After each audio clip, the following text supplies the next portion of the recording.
안녕하세요. 이번 시간에는 제가 AI 관련 영상 올렸는데 댓글이 90개나 달렸어요. 그래가지고 근데 이거를 이렇게 하나씩 보고 있거든요. 보고 다는 못 봤는데 하나씩 보면서 이제 업계 좀 전문가분들도 많이 오셨더라고요. 그래서 많이 보는데 제가 예전부터 얘기했죠. 인공지능이 아직 계속 발전 중이라고. 그래서 이게 이 어떤 얼마나 인공지능 쪽이 완전 춘추전국 시대인지, 여기가 진짜 왜 이렇게 인공지능은 이렇다 저렇다 말하기가 되게 어려운지에 대해서 한번 이 댓글을 보면서 말씀을 드리도록 하겠습니다.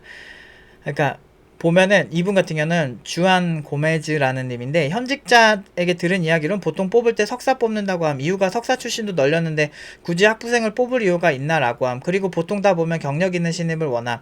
아니면 캐글에서 유의미한 결과가 있거나. 저희 예전에 캐글에서 한 10위권? 한 2, 3위권? 뭐 갔던 친구들 있었는데, 예전에 인공지능 클래스에서 기계인 팀장님 가르쳐준 클래스에서 갔었거든요. 아무튼 뭐 그거는 이제 넘어가고, 저분이 말씀하신 거는 이제 석사만 뽑는다고 말씀을 하셨는데, 실제로 보면은 사실은 학력은 석박사 졸업은 13,200건에서 253건밖에 없더라. 그래서 석박사가 아니어도 지원을 할 수 있고, 그렇게 널려 있지는 않습니다. 왜냐면 널려 있으면은 13,000건의 수요가 폭발하진 않을 거거든요. 이게 점점 늘고 있거든요. 이게 제 옛날 영상 보시면 한 2개월 전만 해도 4,000건이었어요. 근데 4,000건 대비 3배가 늘었죠. 그 얘기는 뽑고자 하는 기업은 많은데 공급이 많이 부족한 상태입니다. 그래서 널려있다라고 말하기 힘들고, 그 기업이 좀 나름 업계에서 유명해서 그 기업에만 많이 몰렸을 확률이 좀 높다라고 하는데, 어쨌든 이거는 저렇게 의견이 다르다는 걸 좀 이번 컨텐츠는 강조하고 싶으니까, 그래서 학부생이 AI로 뭘 해봤겠냐 이렇게 말씀을 하시는 부분도 있고, 그리고 요구하는 게 꽤 있네요. 뭐 그래서 당장 파이토치 텐서플로우 쓸 줄 안다 라고 말씀을 하시는데, 어 뭐 이런 의견도 있어요. 근데 보면 원서 내면 저 12,000개에서 데려갈까 궁금하긴 하네요. 근데 한번 써보시면 좋을 것 같고. 근데 이거 말고 제가 되게 흥미로웠던 댓글이 하나가 있는데, 요거 이게 보면은 SJ님이, 그러니까 머신러닝 제대로 아는 사람도 몇 없는데 딥러닝 이상의 AI 개발자가 어디 있냐고 막 이러면서 얘기를 하세요. 근데 AI 관련 인력 채용하는 것도 자체가 의문인 게, 이 기업들이 인공신경만 이해 자체가 있을지 의문임이라고 얘기를 해요. 근데 여기서 좀 논쟁이 막 붙으신 거예요. 저는 이거 하나 다 읽어보지 못했는데 막 논쟁이 있었는데, 여기서 재밌는 게 어떤 분들, 그러니까 이 두 분의 의견을 이렇게 읽어보면 재밌는 게, 어떤 분은 어 그냥 붙여도, 갖다 붙여도 쓸 수 있다라고 말씀을 하시고요. 근데 어떤 분은 근본부터 알아야 된다라고 말씀을 하세요. 그런 식의 접근도 되게 많고, 그리고 되게 흥미로웠던 댓글이 진짜 많았는데, 잠깐만요. 이런 의견도 있으세요. 업계에서 머신러닝 OPS와 AI 개발 영역이 아직 경계에 불분명해서 두 분 옳은말 하고 있는 것 같은데, 바라보는 시각이 다른 것 같음, 이렇게 말씀하시는 분도 있고요. 보면 도메인 특화랑 RAG에 의한 과적한 문제, 챗봇 만들 때 많이 쓰는 그 모델 중 하나거든요. 그래서 RAG에서 과적한 문제, 그래서 중간중간 이제 슬라이스에서 데이터를 어떤 식으로 이제 청킹한다 그러는데, 청킹을 하느냐에 따라서 좀 달라질 수 있는 그런 문제들도 막 나오거든요. 이건 조금 전문적인 얘기인데, 그래서 막 어떤 분은 그래요. AI 어플리케이션과 AI 모델링과 혼동하시는 것 같다. 그러니까 AI 어플리케이션 개발은 일반적으로 뭐 우리가 이제 어떤 기업에서 예를 들면 삼양라면이 있어. 그럼 삼양라면에서 맛있는 라면을 추천해 준다거나, 아니면 어떻게 했을 때 데이터를 다 때려 넣고 어떻게 했을 때 더 맛있는 라면이 나오는지, 이런 것들을 뭐 연구를 하거나 이런 거에 따라서 완전 다를 수 있거든요. 그러니까 예를 들면 우리가 이제 AI 어플리케이션을 만든다면, 이제 뭐 삼양라면에 대한 뭐 조리법에 대해서 궁금증을 해결해주는 챗봇, 이런 거 같은 경우는 사실 지금 그런 거 만들 수 있는 근본 기술들이 되게 많아요. 그래서 그런 거 외부에 있는 거 텐서플로우든지 뭐 아니면은 뭐 대기업 관련 뭐 아마존 쪽이라든지 API 같은 거를 가져다 쓰면서 그냥 바로 해결해주는 요런 거를 AI 어플리케이션 개발이라고 보는 거고, AI 모델링은 지금 연구소나 많은 대학에서 다양한 부분에서 많이 연구가 되고 있어요. 그래서 뭐 이런 식으로 하면은 더 뭐 챗GPT의 성능이 올라가지 않을까, 요런 걸 연구하는 거예요. 내부 알고리즘을 연구하는 거죠. 그래서 그런 부분은 이제 석사급 이상을 원하는 곳들이 많다. 그쵸? 사실 어느 정도 연구를 하는 부분이기 때문에 아무래도 석박사를 선호할 확률이 되게 높죠. 그러니까 두 분 다 그렇게 틀린 말은 하지는 않는데, 참 재밌어요.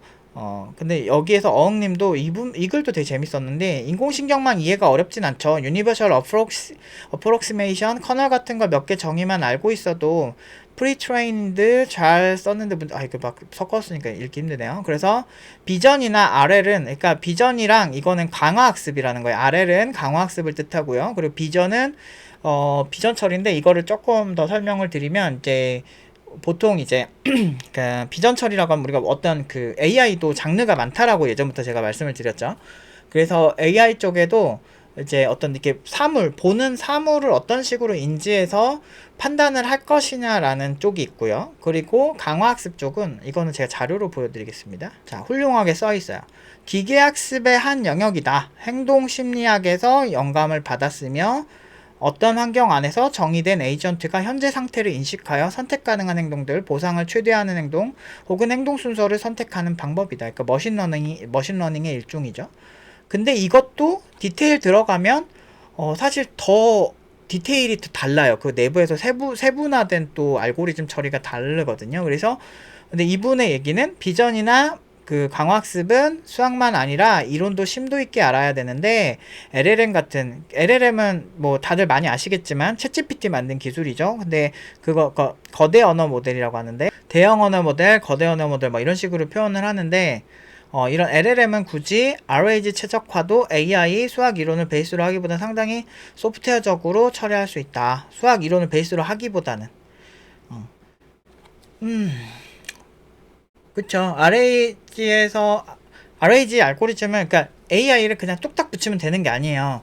그 내부에서 처리를 해야 돼요. 그러니까 지금 팀노바에서도 RAG 쓰는 팀이 있고, 저 비전인식 쪽을 하는 친구들이 있거든요. 근데 비전 쪽 친구들이 많이 고생을 해요. 왜냐면 2D 이미지가 이렇게 깔려 있는데, 그 2D 이미지가 깔려 있는 거에서 그 3차원 이미지를 뽑아내는 거거든요. 그래서 이게 생각보다 쉽지가 않아요. 그래서 이것 때문에 엄청 고생을 하고 있거든요. 근데 그래서 여기에 뭐 부분 수학적인 게 들어가기도 하고, 아무튼 고생을 좀 많이 하고 있어요, 학생들이.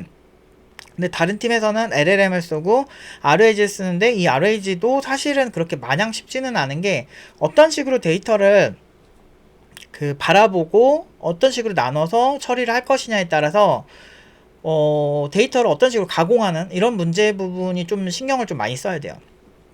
물론 이제 소프트웨어적 베이스가 많다는 것도 어느 정도 맞는 얘기고요. 그래서 그래서 강화학습 쪽 되게 욕하는 분들이 되게 많으시네요.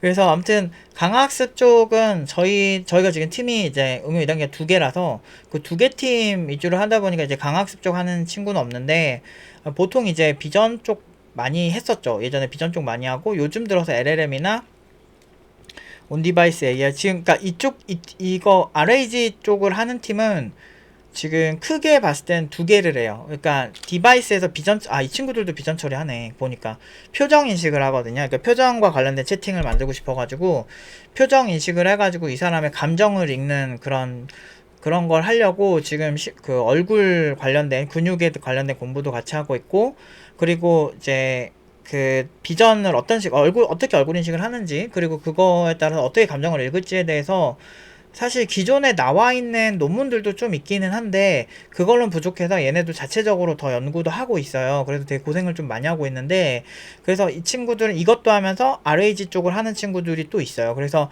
저 RAG 쪽을 해서 이 친구들 이거 같은 경우는 이제 그 채팅을 할 때 어떤 하나의 페르소나를 만들려고 하거든요. 그래서 그 부분에 있어서 제가 좀 여러 가지 코멘트를 주기는 했어요. 왜냐면 페르소나가 이렇게 AI로 학습해야 될 정도이냐라는 코멘트를 좀 주긴 했는데, 그건 나중에 기회 되면은 저희가 말씀을 드리고.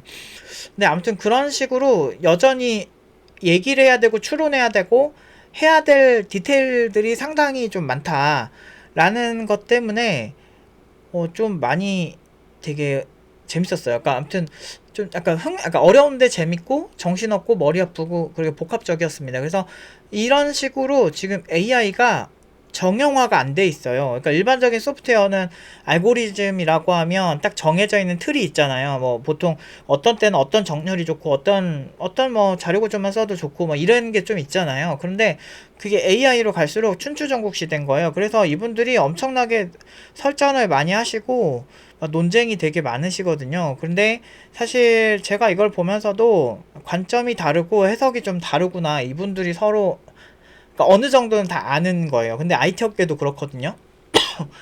같은 IT 업계인데 얘기하는 게 되게 다릅니다. 사람마다. 그래서 제가 계속 고연봉으로 학생들을 보낼 수 있었던 이유도 그런 거예요. 제 관점에서 해석을 했을 때 이렇게 하면 맞는다라고 생각한 거죠. 뭐 다른 분들은 다른 해석이 있을 거고. 근데 뭐 그게 잘 맞아 떨어졌으니까 고연봉을 받았겠죠. 저는 그렇게 그냥 생각을 하는 편인 거예요.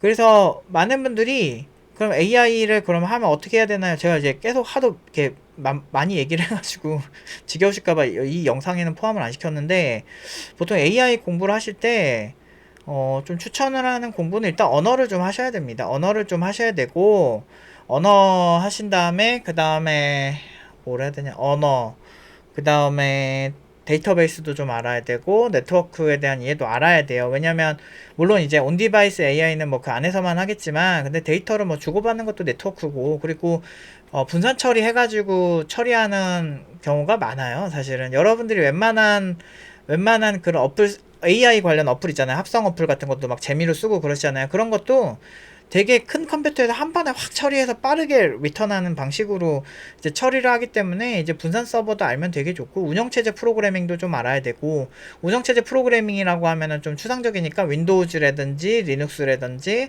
아니면 안드로이드라든지 아니면 그 맥 OS 그런 아니면 스마트폰 OS 프로그래밍을 좀 하시고 그리고 웹 프로그래밍은 꼭 필수는 아닌데 네트워크를 좀 공부를 하실 거면 웹 프로그래밍 또는 아니면 채팅 같은 거 만드는 거 있죠? 그 멀티 채팅 되는 거 그래서 서버의 개념을 이해할 수 있는 그런 공부를 좀 하셔야 돼요. 그 정도 최소 그 정도 하고 그 다음에 데이터라는 게 뭔지 그리고 데이터가 어떻게 저장되고 그런 거 좀 저장 좀 관리 한번 정리해드려야겠다. 일단 좀 정리하다 보면 설명할 게 좀 많아져가지고 제가 이 다음 영상에서 이제 AI 개발자가 되려면 어떤 공부를 하는 게 좋은지 뭐 제 방식 제 나름대로 추천을 한번 해보도록 하겠습니다. 일단 이번 영상은 여기까지 하겠습니다.